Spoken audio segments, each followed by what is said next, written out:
আরিফ নামের একটি ছেলে রান্নাঘরে রান্না করছিল। আপনারা হয়তো ভাবছেন পুরুষ মানুষ হয়ে রান্নাঘরে আরিফ রান্না করছে কেন?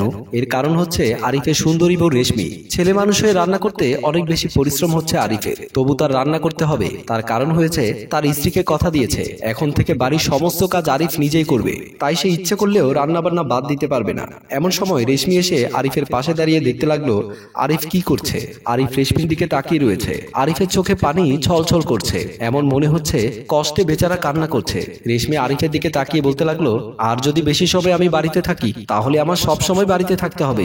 অফিসে যদি আমি ঠিক সময় মতো না যেতে পারি তাহলে আমাকে অফিস থেকে বের করে দেবে। আরিফ বলল, একটু সময় দাও, আমি তোমার জন্য নাস্তা বানিয়ে নিয়ে আসছি। তারপর রান্নাঘর থেকে রেশমি বেরিয়ে আসলো। বেচারা আরিফ রেশমির জন্য রুটি বানাতে গিয়ে খুব বেহাল দশা হয়ে গেছে। খাবার টেবিলে বসে আছে রেশমি। আরিফ রুটি নিয়ে সামনে যেতেই রেশমি রুটি হাতে নিয়ে দেখতে পেল রুটির কি অবস্থা।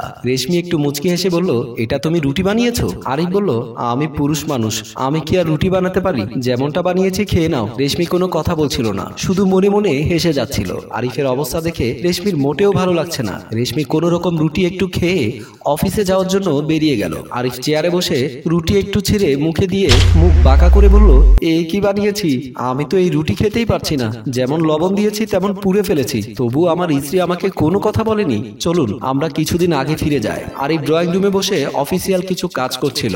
এমন সময় রেশমি হাতে করে এক কাপ চা নিয়ে এসে বলল, তুমি কাজ করতে করতে হাঁপিয়ে যাচ্ছ, নাও এক কাপ চা খেয়ে নাও। আরিফ চায়ের কাপটি নিয়ে চায়ে চুমুক দিয়ে বলতে লাগলো, এ কোন চা বানিয়েছো? চা থেকে কেমন একটা বিশ্রী দুর্গন্ধ বেরিয়েছে। রেশমি আরিফের কাছ থেকে চা নিয়ে মুখে দিয়ে বলতে লাগলো, চা তো ভালোই হয়েছে, তবে তোমার কাছে কেন ভালো লাগছে না? আরিফ বলল, মুখের উপরে কথা বলবে না, আমি যখন বলেছি চা ভালো হয়নি তার মানে ভালো হয়নি, এর চেয়ে ভালো চা আমি বানাতে পারি। রেশমি বলল, সারাদিন অফিসে কাজ করে রাতে এসে তোমার সেবা যত্ন করি, তবুও তোমার ভালো লাগে না? আরিফ বলল, কথা বাড়াচ্ছ কেন? কাজ যদি ভালোভাবে করতে তাহলে তো আমি কোনোই কথা বলতাম না। রেশমি আর কোনো কথা না বলে সেখান থেকে চলে আসলো। আরিফ ড্রয়িং রুমে বসে বসে কাজ করতে লাগলো। রেশমি অফিসে বসে কাজ করছে। রেশমি একটি বেসরকারি কোম্পানিতে চাকরি করে। এমন সময় রেশমির কলিগ সুমি এসে পাশে থাকা একটি চেয়ারে বসে বলল, এখন দেখছি তুই সবার আগেই অফিসে চলে আসিস, আগে তো তুই দেরি করে অফিসে আসতি, এখন সবার আগে চলে আসিস, তার কারণ কি? রেশমি একটু হেসে দিয়ে আস্তে আস্তে বলতে লাগলো, আরিফ চাকরি ছেড়ে দিয়ে এখন সংসারে কাজ করছে, তার জন্য আমার বাড়িতে বেশি একটা কাজ করতে হয় না। সুমি রেশমির কথা শুনে হাসতে হাসতে শেষ হয়ে যাচ্ছে। রেশমি মোবাইল বের করে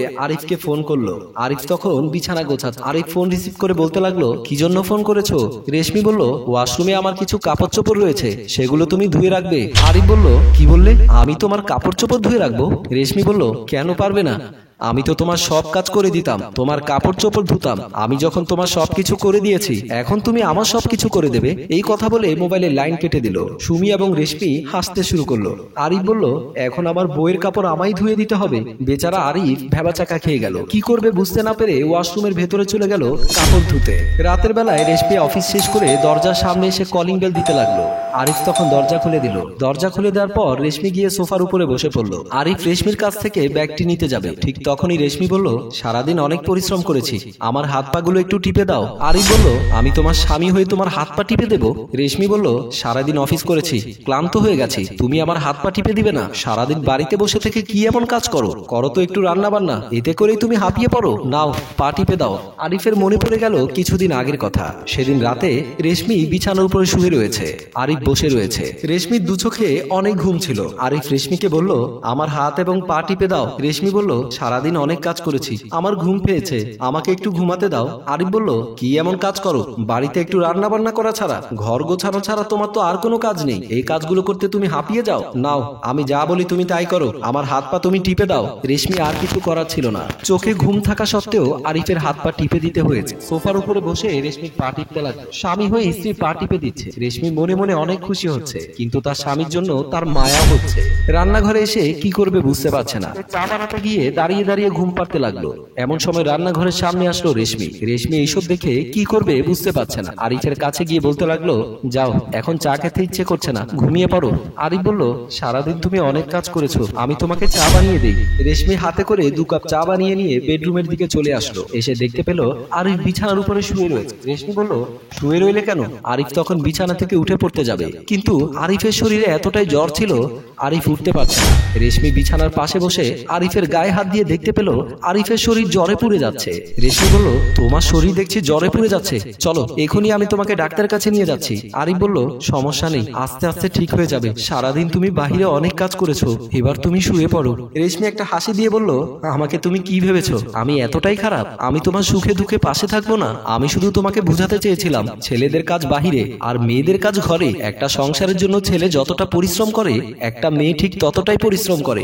আরিফ বলল, আমি বুঝতে পেরেছি তুমি বাড়িতে থেকেও এই সংসারের জন্য কত কিছু করো, সারাদিন বাড়ির সমস্ত কাজ করে আমি যখন অফিস থেকে ফিরে আসি আমার সেবা যত্ন করো। রেশমি বলল, তুমি আমার স্বামী, আমি তো তোমার সেবা যত্ন করব, এটাই স্বাভাবিক। কাল থেকে তুমি আবারও বাহিরে কাজ করবে, আমি আবারও ঘরের ভেতরে কাজ করব।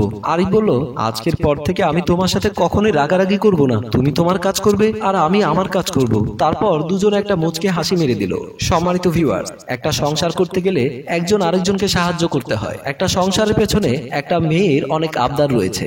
একটা মেয়ে ইচ্ছে করলেই সংসারকে সুখে রাখতে পারে, আবার ইচ্ছে করলেই সংসারকে নরকে ভাসিয়ে দিতে পারে। তাই আসুন স্ত্রীকে সম্মান করি। গল্পটি আপনাদের কেমন লেগেছে? যদি ভালো লেগে থাকে লাইক কমেন্ট শেয়ার করে আমাদের সাথেই থাকুন। ধন্যবাদ।